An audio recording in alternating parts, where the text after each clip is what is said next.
With equipment breakdown coverage from American Family Insurance, you can protect all the things that keep your dream home running, from sudden mechanical or electrical issues. Because this sound shouldn't mean...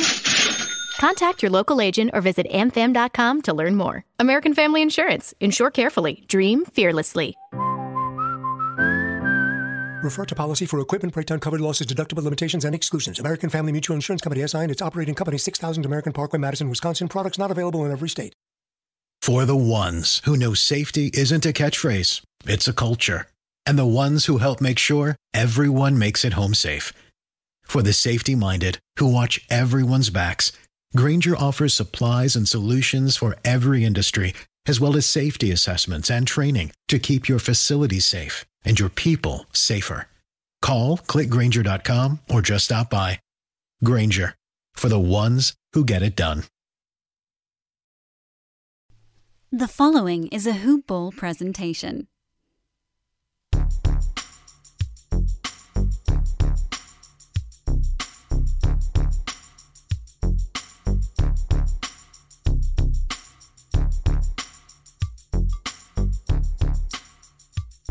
Hello, and welcome to the Hoop Ball DFS Today podcast. I am your host, Mike Patra, flying solo for this wonderful Sunday. Happy Easter, everybody. It's April 4th. We've got 6 games to talk about, 2 different cards, a 2-game early slate, 4-game 8 card, but stop what you're doing. If you celebrate the day, go tell everybody you know Happy Easter. Say hi to your family. And I hope that's what some of you all are doing today. I know I will be. I'll be having some NBA action, hopefully side by side with some MLB action today. Spending some time with some good loved ones and family. Keeping it small, a little light gathering, obviously, with everything going on. I'll be personally taking a trip to the mother-in-law's. But before that, obviously, I'll be monitoring some of this news. I'll be getting my lineups in. I'll be keeping an eye on everything. So that's going to be the theme. That's been the theme. It's just being able to kind of monitor what's going on, being around, Twitter and Discord, around those locks, getting that late breaking news, being able to take advantage of the late swaps. And that's something that you will win some money doing. And it's plain and simple, guys. If you are not paying attention to the news, if you are not on top of everything, you're putting yourself at a small disadvantage. And it's worth noting, on days like today are sometimes the best days to make money, when people are going to have the day off. They're going to want some action. They know there's going to be some games on.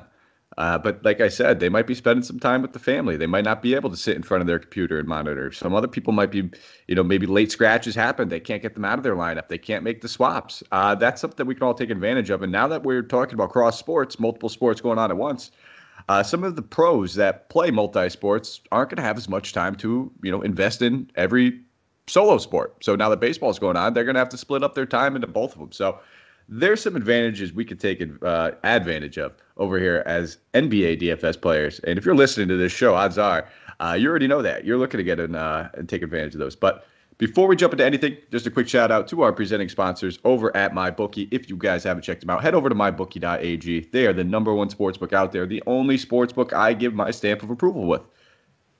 I'm going to probably take advantage of some of these NBA lines today.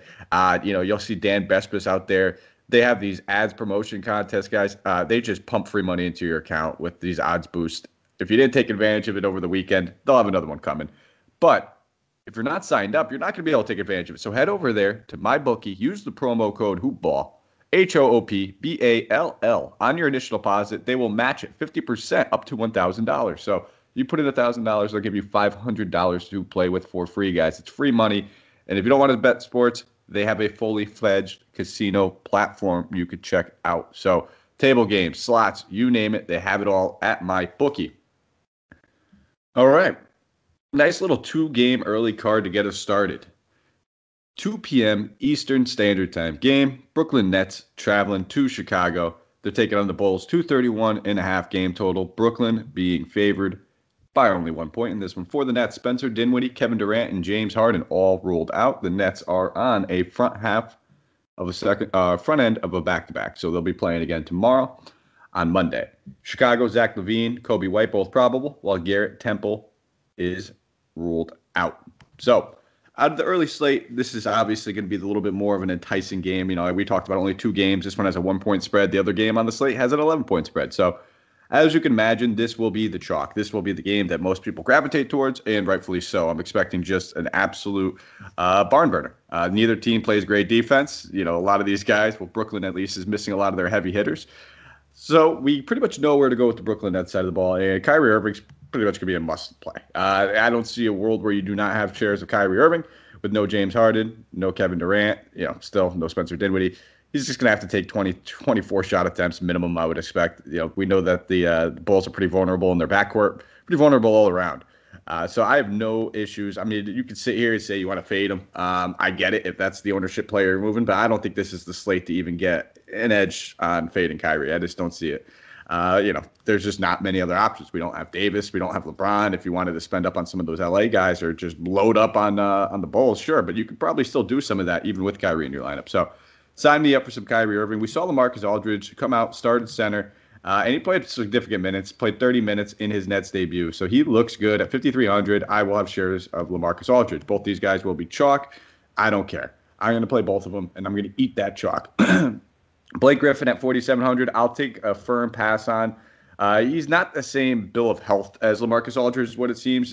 Marcus, he's been playing pretty much all season. He didn't have that long of a layoff with the Spurs. I think it was about a week and a half. Maybe 2, where they kind of said, we're going to trade him. We're not playing him anymore.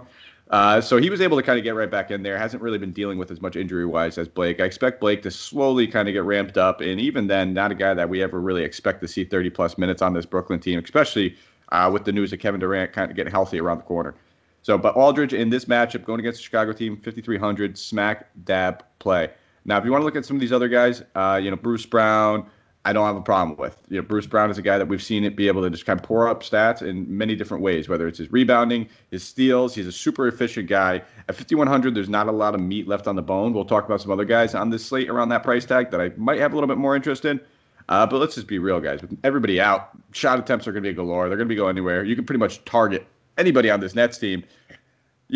Obviously the guys that are in play, your Jeff Greens, your Joe Harrises, all these guys are in play. If I had to pick one between two of those guys, I'd probably lean more Joe Harris. But I have no fault in any of the starting 5 for the Nets. And even if you want to take a shot off some of these bench guys, whether it's, Claxton or DeAndre Jordan, I prefer Jordan, but wouldn't fault you. But for me, the main guys are going to be Aldridge. It's going to be Kyrie. And I'll sprinkle in a little bit of some of these ancillary guys as well. On the Chicago side of the ball, it doesn't get much sneakier, I guess. I mean, it's pretty cut and dry, kind of like on the Brooklyn side of things. We know who we want to play. Nikola Vucevic. Whichever, if you're going to be 8,900, sign me up. I don't care. Yes, the minutes were down in the last one. His usage doesn't look the same as it was when he was in Orlando. That's okay. This is still a matchup against, Brooklyn centers. LaMarcus Aldridge, I get it. He's there now. Does not scare me away. Vucevic, it's going to be hard not to just, lock him, lock Kyrie, keep moving. On the ancillary pieces, Zach Levine, $8K just feels stupid cheap for Mr. Levine. But he's been struggling from the floor, from a health standpoint. He's dealing with a couple nagging injuries. He's been saying that he's been wanting to get some time off for his ankle, that it needs rest. That's all. He's playing through an injury. So he's more of the tournament play for me right here. I mean, it's Zach Levine at 8K. If I knew he was at a full bill of health in this matchup, he'd be a lock-in play. You don't think twice about it. But the fact that he's been dealing with this ankle injury and it's been bothering him, and I have a little pause of hesitancy for that one, but still very much in play. I would just more or less limit him to my GPPs. You could play Vucevic if you want to get the smack dab Bulls cash play. And then looking at some of these ancillary options, Thad Young entered the starting lineup for Markkanen, played big minutes, 33, 11 to 17 shooting. Sign me up, Thad Young. Back-to-back games of 39-plus points, DK points, that is. Fantastic matchup at 5,900. Again, how do you not have shares of a guy like this? So I will have some shares of Thad Young. I'll probably leave Markkanen out there if anybody else wants to take a stab at that now that he's pretty much back onto the bench, playing a limited role with Thad Young taking a starter's job. A little less interested on that side of things. And Kobe White at 4,700, I think, is a fantastic play. He should see significant bench usage. He should see significant shot attempts. And at that price tag, 4,700, there's a lot of meat left on the bone, and a lot of the risk is kind of taken out of it now that he's not anywhere near that 6K price tag. On to the next one. LA Lakers traveling to LA. Not really traveling, I guess. Battle of Los Angeles, 215 game total. Clippers being favored by 11 points in this one. Before the Clippers, Patrick Beverley, Serge Ibaka both rolled out. Rajon Rondo is questionable. For the Lakers, Anthony Davis, Jared Dudley, LeBron James all ruled out, and Andre Drummond is questionable.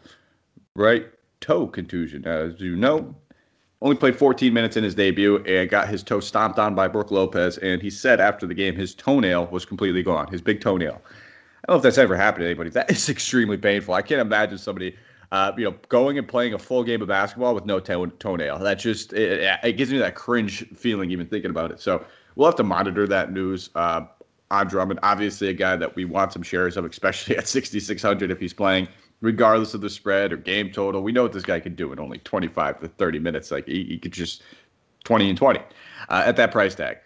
So keep an eye on that. If he sits, there's definitely some guys we can take advantage of over here on LA. We know that Kuzma and Schroeder are probably going to continue being the leading shot takers, and rightfully so. I don't think I'll be leaning towards too much Kuzma on this one at 7,400. He's a nice mid-tier price tag. Him and Schroeder both fall in there if you have the money. But I mean, like I said, I know I'm spending up. I'm getting Kyrie. I'm getting Vucevic.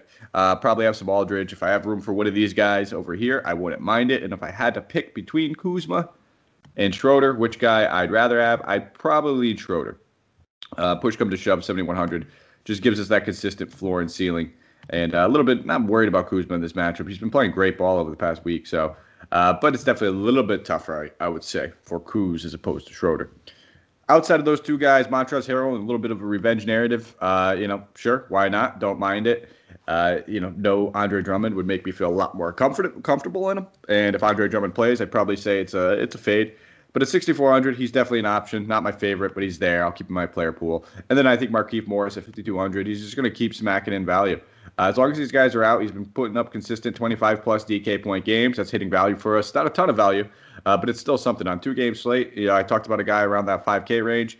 I prefer him. I think I'm going to end up having a little bit more Morris than most people.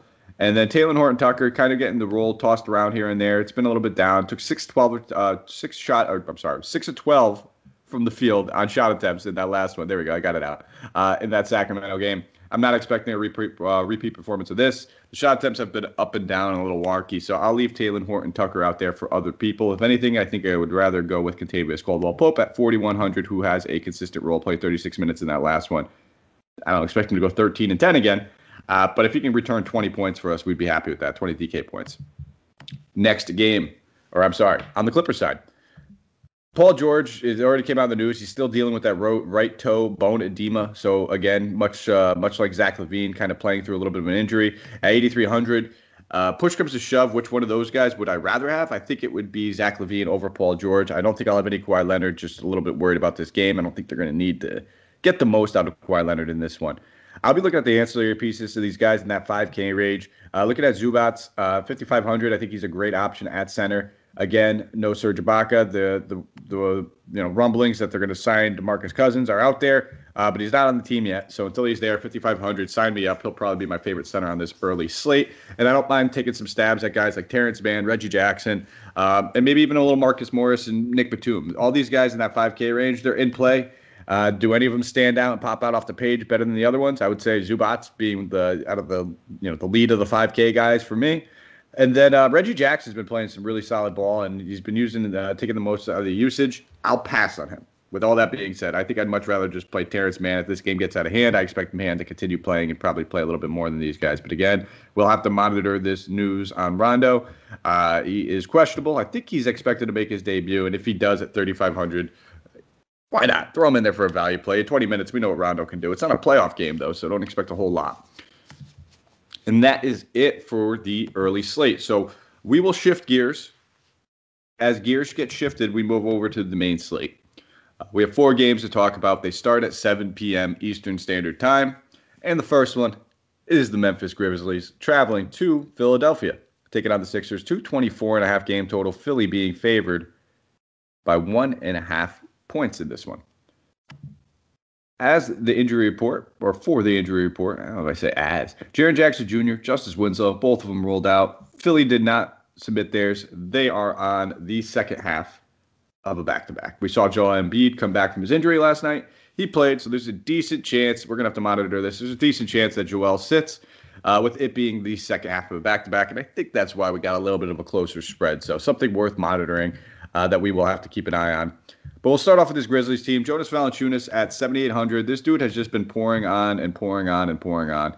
He's about a point per minute guy in this matchup, so we really need him to play significant minutes. If Joel Embiid gets ruled out, sure, then he gets a little bit of bump.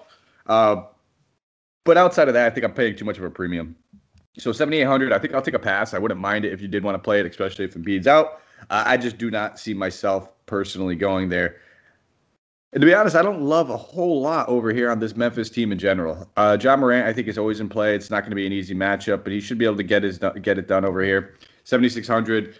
I probably wouldn't play him in cash. I think he'd probably be more of a GPP play for me just because we know he has that 40 to 50 point upside, and it's a tough matchup. If anything, I might just be kind of looking at some of these bench guards. Grayson Allen returned in that last one. He played 22 minutes. Shot 5 of 7, put up 22 DK points. I hate Grayson Allen. I think DeAnthony Melton's a 10 times better basketball player, but they're chopping the minutes up, and I imagine now that, what we were kind of seeing is that Melton was playing second fiddle to Allen. In the coaching eyes, at least, not in our eyes. But if that's the case, we might see Allen's minutes get bumped back up to 25, 26. Melton might be back down to like that 16 to 18 minute role. So I think Allen at 4,200, pretty solid play. If we get some more news on it, especially, it could be a little bit better. And then Melton at 42. 44, only $200 more. He's very much in play too. It's just obviously after big Melton games, people tend to gravitate right back towards him. Outside of those two guys, I just don't see myself having much interest. I've been playing some Kyle Anderson, but yeah, I try to do that when Brandon Clark is out. I like Kyle Anderson much more at the 4 than I do the 3. Just increases his rebounding upside slightly. On the Philly side of things, again, we'll have to monitor Joel Embiid. If Joel Embiid sits, Ben Simmons 8,900, sure, sign me up. Tobias Harris 8,400, sure, sign me up. If all these guys play, I can still see myself playing some Ben Simmons. I just obviously we know that a little bit of the allure is gone in there. And if Embiid sits, if you want to go back to the center position, I wouldn't mind it. Dwight Howard, a little bit expensive though, 6,200. He put up a big game, but outside of that 144 DK point game where he went 18 and 15, he has not paid off this price tag that they're making us pay. Out of the past 4 games outside of that one. So I'll probably take a pass on Dwight Howard.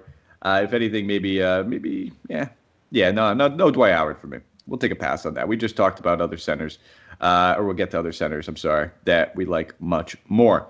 So Ben Simmons and Tobias Harris, if we see no Joel Embiid, outside of those two guys, I probably will take a hard pass on most of them.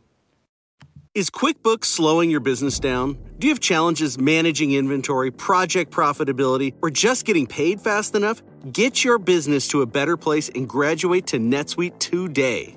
Stop paying for multiple systems that don't give you the information you need when you need it. Ditch the spreadsheets and all the old software you've outgrown. Now is the time to upgrade to NetSuite by Oracle, the world's #1 cloud business system. NetSuite gives you visibility and control over your financials, HR, inventory, e-commerce, and more. Everything you need, all in one place, instantaneously. Whether you're doing $1 million or hundreds of millions in revenue, save time and money with NetSuite. Join the over 24,000 companies using NetSuite right now. Let NetSuite show you how they'll benefit your business with a free product tour at netsuite.com/info. Schedule your free product tour right now at netsuite.com/info, netsuite.com/info. Next game, Golden State Warriors. The Warriors, the struggling Warriors, traveling to Atlanta, take on struggling Hawks. Both teams dealing with some injuries. 223.5 game total. Golden State being favored by 2 points in this one. As for the injury report goes, let's check this out. For the Golden State Warriors, let's see.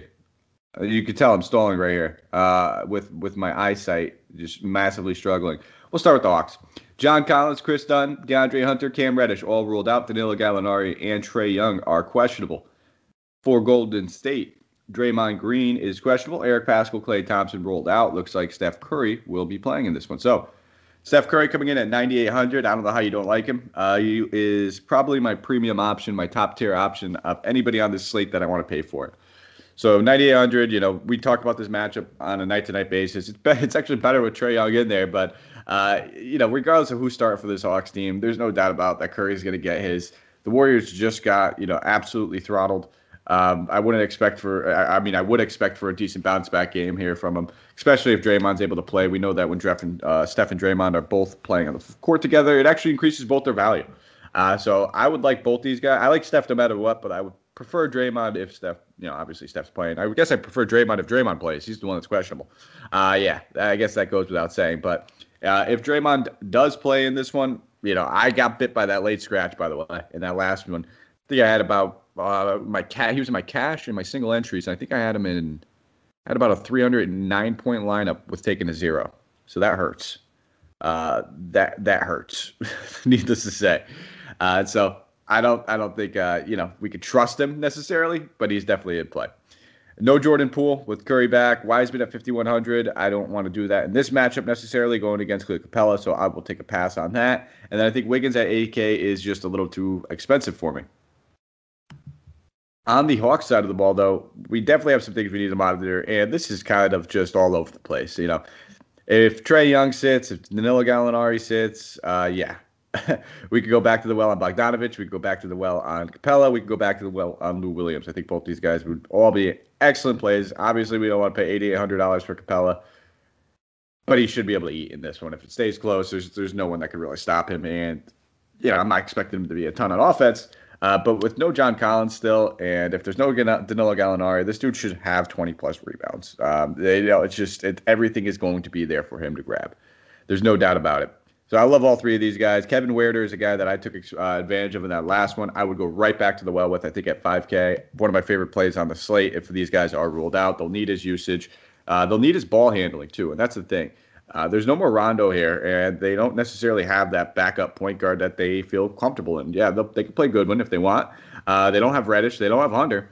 I expect us to see a fair amount of Kevin Huerter backup point. So at 5K, he'd probably be one of my favorite value plays on the entire site. So Kevin Huerter, Lou Williams, Bogdanovich, Capella, all in play. If we see that, Danilo Gallinari, Trae Young are ruled out. We already got the news on Collins, Hunter, and Reddish, so we could feel good about Huerter either way, but it would be a much better play if Trae Young is gone. And that's it. What this team plans on doing at the power forward position, I don't know. I think I'd guess Solomon Hill. So at 3,500, you could look at him. Not a great point per minute guy. He played 30 minutes in the last one, only put up 15 DK points. But if you need the value, he's there for you. We'll move on. Next game. New Orleans Pelicans traveling to Houston. They're going to take on the Rockets. 8 p.m. Eastern Standard Time game. 221.5 game total.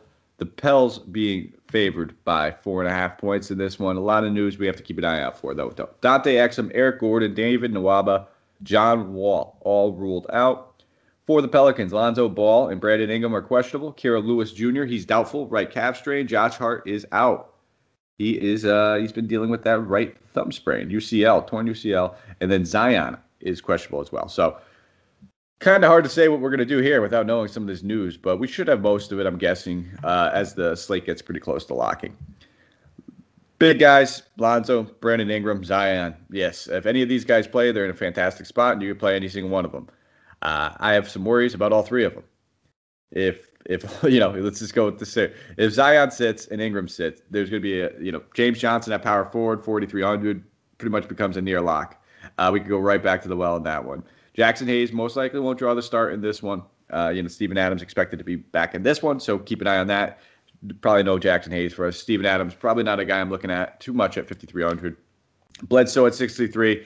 If we see that the big three heavy hitters are out, we go right back to the well with Bledsoe and Nickeil Alexander-Walker. These guys would have to take a boatload of shot attempts if there's no one that can really play defense on them on the other side of the ball. So I think both these guys, as well as James Johnson, would be very much in play. Now, Isaiah Thomas is expected to be able to make his debut. What does that equal? I don't know. I genuinely don't know. I can't imagine much more than 22 minutes. He's still a great point per minute guy. 5,400 though. I'm not paying that price tag. So if somebody else wants to go out there and pay 5,400 for Isaiah Thomas's debut, first time playing, a year and a half, go for it. This is not going to be me. I'm all set there, and that's probably it for me. I don't think I would go to too much more. Najee Marshall though did play 30 minutes in his start, so keep an eye on him as well. Another guy at 3,600 kind of falls in that Solomon Hill territory. Not a great point per minute guy, but a guy that we could use if we need the value. On the Houston side of things, just as enticing. Christian Wood coming in at 8,600, and Wood's been struggling.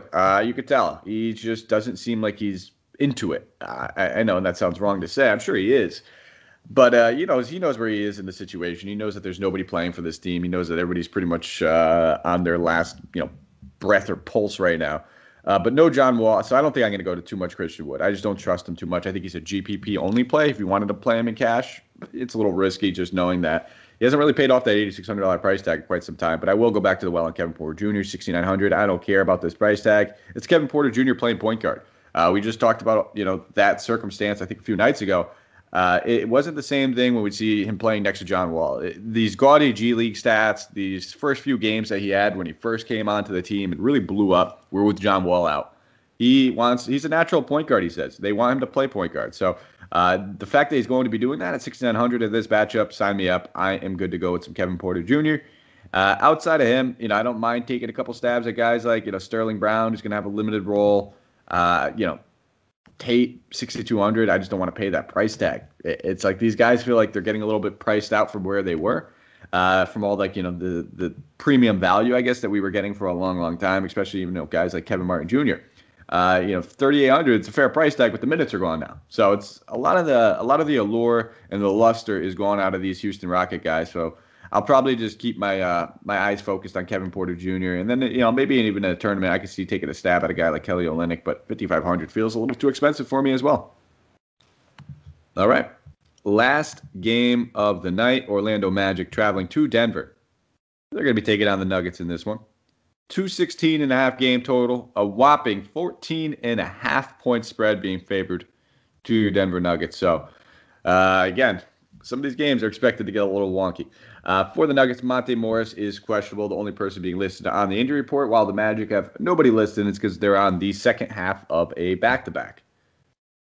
So let's talk about it. Let's talk about this Orlando team, or whatever's left of them, I guess. That's the thing. This team has just been beaten up. Got shipped out all their best pieces, and now they're dealing with just injuries on top of injuries on top of injuries. So I do not expect this game to stay close. I do not think I will have too many shares of big-name Magic players in this one. Michael Carter-Williams sat out the last one. He was dealing with an illness, so there's a decent chance he could sit out this one again. So that's something that we have to keep an eye on, as well as Otto Porter, who sat out the last one, dealing with a foot injury. It just might have been an extremely cautious approach, simply because Otto Porter Jr. is just a walking piece of glass. He's a bubble boy. Ken Birch, one of their pseudo centers, he was dealing with that same illness that Michael Carter-Williams was dealing with. He missed Saturday, so we're going to have to keep an eye on that. And if I'm not mistaken, I believe Mo Bamba was dealing with an illness as well. So there's something going on in the locker room that kept a few of these guys out of Saturday's game. So we'll have to see if they're going to be able to suit up. If they are not, this one will be a doozy. RJ Hampton, 3,600. I would have a ton of interest in RJ. Knowing he's going against his former team, it was only his former team for a few months, but there's definitely some revenge narrative maybe in his young head. So I think RJ Hampton, looking at him at 3,600, especially if there is no Gary Harris Jr., no Michael Porter Jr., Michael Carter-Williams, we can fire him up. We can feel good about that price tag. He'd be one of my favorite value plays to look at. And I don't think he'd be contrarian necessarily, but I definitely figure he'd be a little lower owned. And he has a little bit more upside than a guy like Solomon Hill, in my opinion, as well. So I will definitely have some shares of him. Outside of him, you could look at guys like Chase and Randall. I just prefer playing Hampton for less. I think he's just a better player, and he's cheaper. They'll probably have similar roles if Michael Carter-Williams is ruled out again. And that's it. Not much more needs to be said. A lot of these other guys, they should play minutes. Now, who's the center when this game gets out of hand? Is it Wendell Carter Jr. or is it Ken Birch if he even plays? If none of these other centers are able to suit up, then I don't mind looking at Wendell Carter Jr. at 5,800. We kind of need to know that news. But if they don't have Mo Bamba and they don't have Ken Birch, and really all they have to man their front court is going to be Chuma Okeke and Wendell Carter Jr., then these guys are going to have to play the minutes. It's just that simple. So I don't mind. I don't think I'll pay $6,700 for Terrence Ross. Very scoring reliant and dependent in a game that could easily just get out of hand very quickly. So for me, when it's broken down, it'll be a little bit of Okeke and Carter Jr. depending on the health. And then I will have some RJ Hampton. On the Denver side of things, Jokic, 10-7. No, thank you. Just too expensive. I'd rather pay Curry. I don't think this game stays anywhere near where it needs to. If you do, play him. Fantastic play, don't get me wrong. And it pretty much goes the same with all these other studs out here. The Murrays and Michael Porter Jr.'s. I'm okay with them. I like this matchup. I like the spot for them. I just don't love their price tags in a game that I expect to just get a little out of hand. It's just that simple. So looking at some of these people that we expect to take advantage of the potential blowout, It could be a guy like I want to say it could be a guy like JaMychal Green, but now that they have Paul Millsap coming off the bench as well, that kind of throws a little wrench into things. So we don't really know who we could really look at right now with these bench guys, and they're just so deep that I don't trust any of them. PJ Dozier is the one that I feel like can get some decent role, but we've already talked on Kevin Huerter. We talked on RJ Hampton. Plenty of value out there, but we don't need to. I honestly don't think I'm playing anybody from this Denver game. It feels weird saying I'm not going to have a lot of guys in the league. I'm thinking maybe like a JaVale McGee. Maybe JaVale McGee gets it done for us. Hasn't really even made his debut on the Nuggets yet, but feels like it's a little too risky to sit there and bet on. But that's it, man. I'm okay. Actually, I take it back. Aaron Gordon.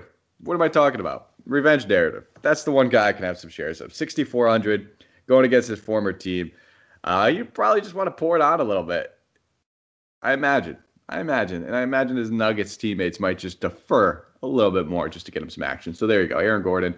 Probably my favorite play, if any, on this Nuggets team. And then maybe, I don't know, don't play JaMychal Green. We'll pass on him. And that's it. That rounds out the slate. That's everything. About 29 minutes solo, so not too bad. Hopefully you guys can get back to your families pretty quickly. Before we go anywhere, we'll do a little bit of a quick tier breakdown. My expensive tier, my mid tier, and then my favorite value tier play. So we'll do the main slate because I think the early slate is pretty much cut and dry. I think we all know what we're doing over there. But on the main slate, expensive play, it's going to be Steph Curry, 9,800. Sign me up. I already talked about it. Won't be playing too much Jokic, and I just prefer him over these other options. So Steph Curry at 9,800. We'll have to see some of this other news. Again, I wouldn't mind Zion or Trae Young, but we don't know if they're playing yet. So as we record this, it's Steph Curry. In that mid-tier price range, under that 7,500, we talked about a few guys in here that I'll have some interest in. We'll keep it on brand, though. I think it's good to keep things on brand. And I'll go with Kevin Porter Jr., 6,900. We kind of want to see that this Pelicans team won't be at a full bill of health. It'll be a little easier for him to operate on the floor. But if some of these guys are rolled out, we already know John Wall's rolled out. He's going to play plenty of point guard. Hopefully we get a ceiling-type game in this one. 6,900, I do not mind looking at some Kevin Porter Jr. I think he'll be a solid GPP play, too. I don't think a lot of people will go to him in cash. And then we go to the value. Talked about plenty of value. I'll give you two here that I'm pretty interested in. Kevin Huerter, 5K. If some of these Hawks guys are rolled out, I'll go right back to the well there. No issues with that. And then I'd probably say out of the below 4K guys that I mentioned, RJ Hampton would probably pop it as my favorite value play. And, again, we kind of need to hear if Michael Carter-Williams is going to be rolled out. But that is it. Thank you guys for listening. I appreciate you stopping by, hanging out with me for a little while. Again, happy Easter if this is something you do celebrate. And if you have a moment, follow me on Twitter at Mike Apotria, MikeApotria. Give us a thumbs up, rate and review, 5-star, Apple Podcasts, Stitcher, Spotify, iHeartRadio, wherever you may be listening to this. We really, really do appreciate it. And if you do listen, if you think you have what it takes, if you got the chops and you're looking to get involved in some DFS things, we got some spots. We got some positions over here at Hoopball, DFS today, season-long stuff and DFS stuff. Mostly some entry-level stuff, but hey, you got to get started somehow, guys. And if you want to check it out, if you're wondering a little bit more, you can either message Santino, or Dan Bespris on Twitter, DM us, shoot it at us, pick our brain. I mean, whatever you want to know, we'll let you know. It's a fun gig. We got a great team over here. We got some good things going on, so reach out to us. And then lastly, next Friday, that is, Sunday, this coming Friday, we'll be hosting a DFS contest. That's it. We haven't done one all year. We're going to get one out there. It's only going to be 25 spots in it, though, so make sure that you get in there early. Reserve your seat. I will try to get the contest out there as soon as possible. Sometimes they don't let you do them until the day of, though. So we're going to try to pump this thing pretty quickly, and there will be a gift. There will be a gift. Wonderful gift for the winner. The winner, outside of the bragging rights of just smacking around our DFS staff, you get a free gift. One personally sent to you from me out of my own personal collection. So what that gift will be, it'll be a piece of memorabilia, an autograph of some sort. Maybe it's a rookie card of your favorite player or team. Who knows? I have a lot of goodies over here. We're going to be passing out some merch as well. So join the DFS contest. They'll be taking off this Friday. Really looking forward to it. Come beat me. It'll be a good time. And that's it. That's all we have for you guys. So thank you for listening. We'll be back tomorrow. I'll be riding solo. It'll be a good show, though. We'll get you the news. Take care, guys. Enjoy your Easter, and let's go crush some tournaments.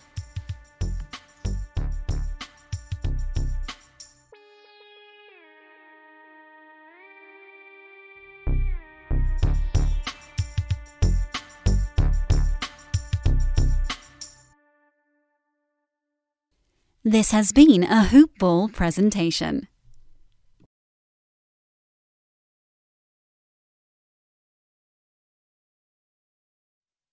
For the ones who know safety isn't a catchphrase, it's a culture.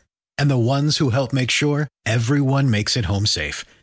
For the safety-minded who watch everyone's backs, Grainger offers supplies and solutions for every industry, as well as safety assessments and training to keep your facilities safe and your people safer. Call, click Grainger.com, or just stop by. Grainger, for the ones who get it done.